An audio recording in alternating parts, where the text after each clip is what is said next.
your left hand in that same place above the arm. And then you go below and above, below and above, below and above. And 10, 9 more, 8 more, 7 more, 6 more, 5 more, 4 more, 3 more, last 2, last 1.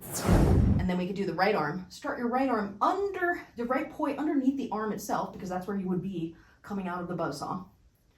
You're here like this. And now you're gonna go down and up, down and up, down and up, down and up, down and up. So at the 9 o'clock portion of the turn, so when it's on right there, well, it hits this part of the turn, bring it up over the arm, over the arm, over the arm. Down, up, down, up, down, up. And if you forget, and I'm not there to tell you what to do, here's how you can remember. Just do the big one, which you already know, and be like, oh yeah, that's how it is. And then aim toward your face instead of aiming above your head. Just come in toward your face instead of above your head. And up and down, up and down, up and down. And 10 more, 9, 8, 7, 6, 5, 4, 3, 2, last one. So let's do the full sequence. You're here in your buzzsaw. And you can try this with your little micro ones if it's easier. You don't need to do it big or bigger. And then you tilt it down, tilt it down, tilt it down, and it goes down on the left. And then from here, aim for your corkscrew. What I'm doing is I'm letting my left one fall down and then my right one follows it underneath. So my left one's on the bottom, it goes below the arm, and then the right one goes below both of them. The left one's here, goes below the arm and then up above both arms. The right one's here, it goes below the left one and then above both.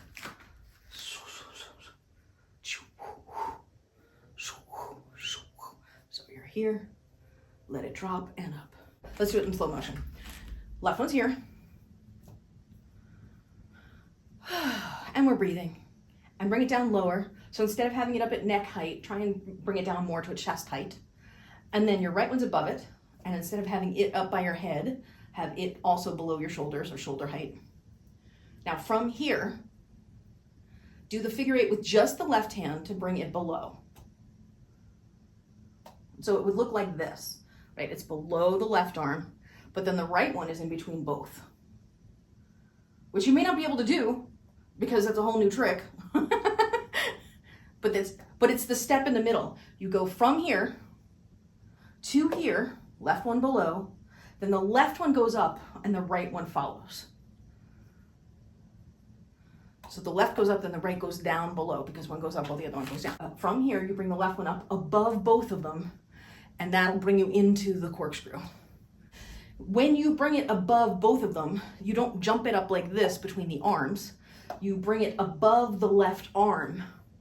So flip it up like that. Just move the arm position so your right hand is here. Okay, without the right poi. You're here, then you're here, and then your left poi is gonna flip above the left arm and the right arm, and the left hand moves above the right hand. So you're down below the left poi. The left poi is below the left arm, the right poi is between the two arms, the right hand is above everything else, and then you move the left poi up top, and then you follow with the right hand. Hold your right ball here, and then put your left poi underneath your left arm. And then at the 9 o'clock, so on the outside, on the far side, on the left side, you're going to pop it up over the arm and over the right arm at the same time. So over the left arm and over the right arm, yes. And you just go over and under. Now what we'll do is, instead of leaving the right hand here when you pop it up, use the right hand as if the poi is going with it and you're doing a corkscrew. I mean, that's this motion here, which you probably know. So if you just grab your balls and do the corkscrew motion with your right hand, I bet you could do that poi chi and you'd feel it. Imagine you're going over your head if you're struggling. So just to start it, go over your head. Just imagine the clockwise corkscrew.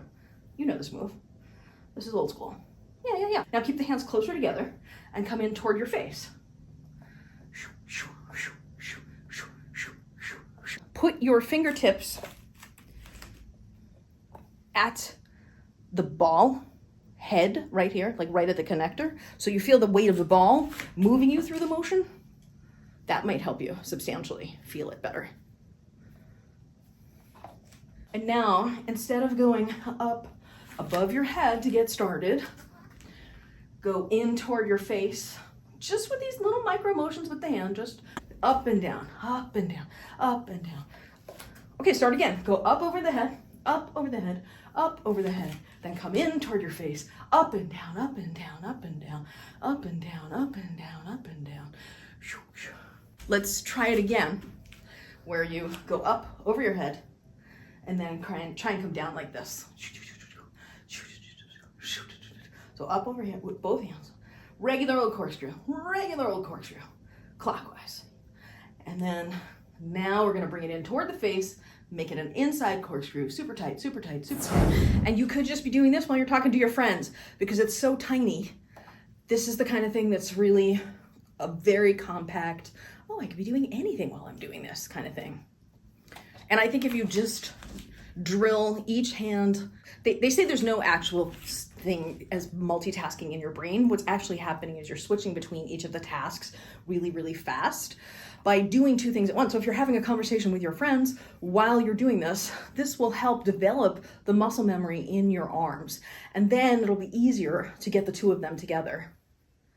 But at this size of poi, you can do it anywhere, anytime, pretty much. And I'm gonna recommend for now, until you get the feeling, that you go up over your head first before you try and do this one. So that you feel it. Okay, now I'm coming in toward my face, coming in toward my face. And if you lose it, go back up over your head and then come back in toward your face. And if you lose it, go back up over your head and come back in toward your face. And remember, when you're coming in toward your face, it's like this. When your hand is coming up now, when you do over the head, the poi does come above the arm. It's just that you lift your arm up higher, right, to get it up over the head. What you want to do is you want to come in here. So you're still going above the arm. You're just aiming for like your nose. just make sure the poi is far enough for your face. So the movement of going from this up over the head, up over the head, up over the head. Okay, now I'm gonna come in toward my face. It's still above the arm. I just don't move the hand up higher like that. I keep it down low like this, which means the motion of the poi is less propelled from the arm and more propelled from the fingertips and wrist, because you have a tighter, the arm is tighter there. So you have to have more fine motor skill in order to get it up over the arm like this, instead of that. What I want you to look at is the looseness of my fingers. You're doing this where you're like super tight. I'm loose because I'm able to use, like right now, I'm not even pinching. I'm just able to, I have the poi choked around my hand, but like my thumb isn't even, you can see my thumb isn't even touching the rest of my hand because I'm just curling my hand enough. There's two benefits to that. One is you don't chafe as much, which means, because when you're doing these inside moves sometimes with these buzzsaw type things, you get a lot of chafing on your fingers, and that can be really annoying. This will help prevent chafing, firstly. And secondly, it will encourage the fine motor skill necessary to get it up and down.